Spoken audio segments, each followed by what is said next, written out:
Assalamualaikum warahmatullahi wabarakatuh. Malam itu aku merasa lelah sekali. Mataku tak sabar untuk segera tertutup. Saat ini jam menunjukkan pukul 23.00. Aku berjalan bersama dua orang temanku setelah menghadiri tablik akbar serta zikir bersama di kampung sebelah. Alhamdulillah, semua berjalan lancar. Bagiku acara semacam ini adalah penting untuk dilakukan setiap minggu atau setiap bulan. Saling memperkuat ikatan silaturahmi dengan sesama muslim dan menambah ilmu bersama-sama. Panitianya baik-baik dan syekh yang memimpin jalannya acara lumayan membuatku betah berlama-lama. Hingga habis acara selesai, aku sempat menjadi relawan pembantu para panitia yang hendak merapikan barang-barang. Untuk itulah aku pulang selarut ini. Selamat datang di channel Kisah Seram. Pada kesempatan kali ini gua akan membacakan sebuah cerita yang berjudul Pocong Dusun Pinus. Cerita ini ditulis oleh Hari Wijaya. Jika kalian langsung ingin membacanya, kalian bisa kunjungi linknya, sudah saya taruh di deskripsi. Baik, tidak usah lama-lama, kita langsung saja ke ceritanya. Pocong Dusun Pinus. Don, kita duluan ya, kata Bari yang berbelok arah bersama Sidan. Ya udah Bar, hati-hati ya, balasku. Assalamualaikum. Waalaikumsalam, jawabku setelah mereka mengucapkan salam. Aku membenarkan posisi peci dan sarungku sebelum akhirnya kembali berjalan sendirian. Malam ini terasa dingin. Angin bertiup dengan kencang dan mungkin sebentar lagi akan turun hujan. Sebenarnya aku sudah sampai di kampungku, Kampung Pinus namanya. Akan tetapi rumahku masih lumayan jauh, harus melewati jalanan sepi ini yang di sekitarnya banyak ditumbuhi pepohonan lebat. Pepohonan di sini memang rindang dan asri. Jarak antar rumah ke rumah yang lain juga lumayan jauh. Wajar kalau malam terasa sangat sepi. Aku berhenti berjalan saat tiba-tiba lampu jalan mati. Jalanan menjadi gelap, jarak pandangku semakin terbatas. Dengan mengucap bismillah, aku kembali berjalan walau harus melewati jalan gelap seorang diri. Terus saja berjalan, toh yang mati cuma lampu. Gelapnya tak seberapa, aku masih bisa melihat untuk berjalan. Beberapa saat kemudian lampu jalan menyala kembali. Hal ini biasa terjadi. Mungkin karena lampunya yang sudah tua, jadi suka ngaco seperti ini. Tak apa, tak ada yang perlu aku takutkan. Aku hanya harus berjalan terus menuju rumahku sambil sesekali melantunkan sholawat agar suasana tidak terlalu sepi. Malam terasa semakin dingin, namun menurutku angin tidak begitu kencang. Lantas mengapa jadi sedingin ini? Aku berjalan semakin cepat sambil memeluk diri sendiri sambil menahan dingin yang semakin menjadi-jadi. Saat aku mempercepat langkahku, aku mendengar suara-suara aneh dari arah pepohonan di kanan dan kiri jalan. Suara itu seperti suara babi.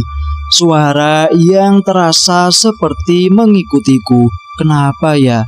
Rasanya agak takut juga membayangkan apa yang ada di balik pepohonan itu. Bisa saja babi hutan yang sedang mencari makan.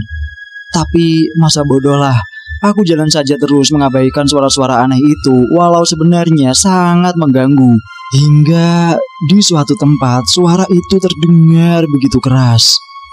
Astagfirullahaladzim, ucapku kaget saat suara itu terdengar begitu lantang dan sontak membuatku berhenti berjalan. Aku melihat ke arah datangnya suara. Aku yakin tidak terlalu jauh dari tempatku berdiri di sebelah kiri. Ya, aku sangat yakin. Lalu segera aku mengambil batu, bersiap melemparnya kepada apapun yang keluar dari semak dan pepohonan nantinya. Namun mataku justru terpaku ke arah sebuah pohon pisang. Pohon pisang di sana memang lumayan banyak. Akan tetapi di antara pohon-pohon pisang itu, aku melihat satu pohon yang terasa janggal. Kalau aku tak salah lihat, pohon itu berwarna putih. Aku terus fokus menatapnya dengan rasa penasaran. Suara babi itu terdengar lagi. Saat suara babi itu terdengarlah, penglihatanku menjadi lebih jelas. Dan pohon pisang yang berwarna putih itu berubah menjadi seseorang yang dibalut kain kafan.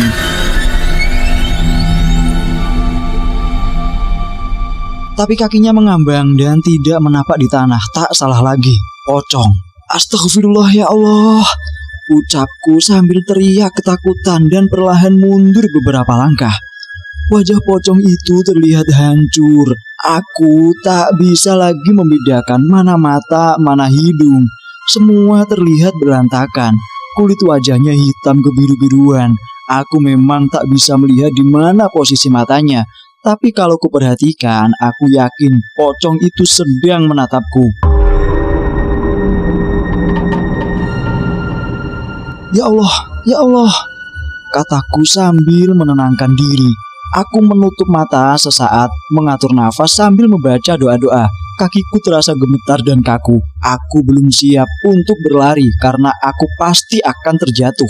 Aku kembali membuka mata dan pocong itu masih ada di sana. Setelah mengucap bismillah, aku membaca sebuah ayat dari Al-Quran yang dianjurkan oleh beberapa guruku untuk mengusir setan. Masyaniya asyaitonu binusya bin wa adaba robbi a'udzubika min hamazati asyayatini.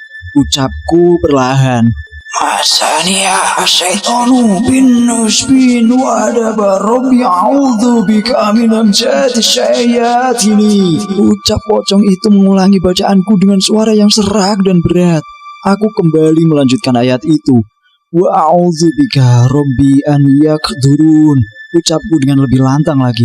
Pocong itu kembali mengikuti bacaanku dengan fasih. Aku semakin ketakutan. Wajah pocong itu masih mengarah ke arahku. Aku juga mulai mencium bau busuk dari pepohonan pisang itu. Aku merasa situasi semakin buruk.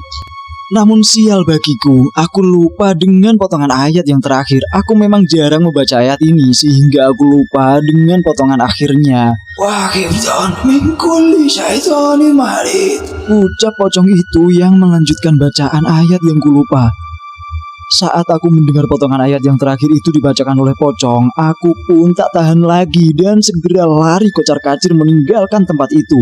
Jujur saja, kakiku masih terasa bergetar, tapi tak apa, aku paksakan saja. Sepanjang berlari tak henti-hentinya aku beristighfar sambil berzikir, akan tetapi masih ada suara babi yang mengikutiku. Suara itu semakin membuatku ketakutan. Aku tak ingat lagi dengan istighfar. Aku tak ingat lagi dengan zikir maupun doa-doa. Aku semakin hilang kendali, berteriak-teriak tak karuan. Hingga puncaknya aku sampai di sebuah pohon rambutan. Aku masih berlari saat itu, sampai pocong itu tiba-tiba jatuh dari atas pohon dan tergeletak di tanah menghalangi jalanku. Sontak aku terjatuh duduk tak jauh dari pocong itu. Aku langsung mengambil jarak. Pocong itu berbaring di tanah menghadapku. Badannya menggeliat dan terdengar seperti suara kesakitan, seperti sedang disiksa. Begitulah suaranya, namun dengan nada yang berbeda, seperti nada orang kesakitan. Aku segera bangun dan melari menuju rumah yang masih agak jauh. Namun, aku sekuat tenaga berlari. Suara-suara itu sudah menghilang. Alhamdulillah, aku sampai di rumahku. Bajuku kotor semua dengan tanah. Kakiku terasa lemas sekali. Dan wajahku terlihat sangat pucat. Beruntung ada istriku di rumah yang langsung membuatku merasa tenang. Tak hanya itu, kantung mataku juga terlihat menghitam. Kata orang-orang akibat bertatap mata dengan pocong, tapi tidak berbahaya. Itu akan segera hilang dalam waktu cepat. Dari situ aku berpikir bahwa mungkin saja imanku belum sekuat yang aku pikirkan. Walau aku sudah melantunkan ayat-ayat suci, tapi pikiranku masih berada di bawah rasa takut. Rasa takut terhadap pocong yang malah membuatnya semakin menjadi-jadi. Jadi tak ada gunanya membaca ayat-ayat itu jika aku sendiri masih dikendalikan oleh rasa takut yang memang diinginkan oleh setan dan jin. Kalau kamu percaya kepada ayat-ayat Al-Quran yang akan melindungimu, seharusnya kamu tidak usah ketakutan. Ucap guruku beberapa hari setelah mendengar kejadian pocong itu. Setan tidak takut dengan ayat-ayat suci. Setan lebih takut kepada orang-orang beriman. Selesai. Terima kasih sudah mendengarkan cerita kali ini. Channel ini adalah channel audiovisual yang menceritakan berbagai cerita yang ada di tanah air. Kalian juga bisa mengecek playlist kami. Di sana kami sudah menyiapkan beberapa judul cerita untuk disajikan kepada kalian. Dan sampai jumpa di kesempatan yang lain. Sekian dari saya. Assalamualaikum warahmatullahi wabarakatuh. Salam misteri.